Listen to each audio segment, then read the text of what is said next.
Okay, well, that was a good lunch, and I even had a little cocktail with it. Well, let's finish off my junior high school days. Uh, on the romantic end of it, in the seventh grade, I was still doing a lot of flirtation with Tootsie, and it always seemed to be that. It never became official. In the eighth grade, at the very end of it, I had a crush on this girl, Debbie Smith. And the very last day of school, I asked her if she would like to go to the movies. I mean, I was a nervous wreck. And she said yes. And we had a whirlwind, romantic summer after that.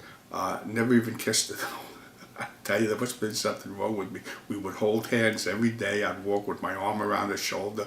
We'd sit on Ocean Parkway for hours and talk. We had a great relationship. And it all ended when the summer ended for no reason at all. I just stopped calling her, and then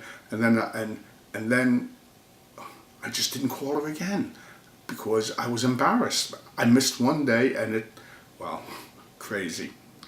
But also, what happened throughout, into the eighth grade anyway, I had a bowling match, my first ever for money.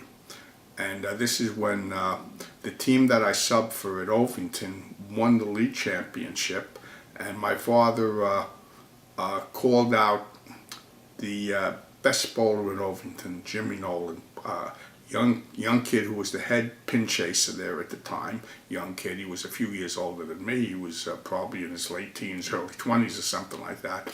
And they both have hard heads, and they got into an argument, especially that we beat his team, and we took first. We had to win all three games, and we did that.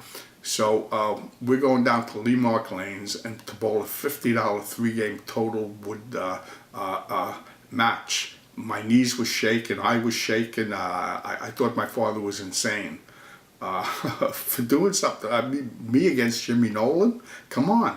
For $50, that was big money back then. Anyway, I bowled the three best games of my life. I mean, this is the first time I bowled in a new, modern, beautiful house that didn't have high boards and all of that stuff.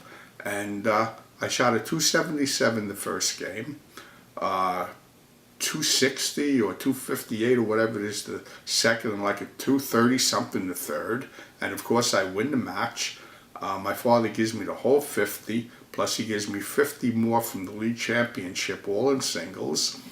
The next day I go into Avenue M for the first time, bowling ball in hand, big wad of money in my pocket, and I'm king. And that was the beginning of turning pro. Yeah, 13 years old, let me tell you. But that's all of my bowling bio. Like I said, I got 40 chapters on that, the greatest part of my life.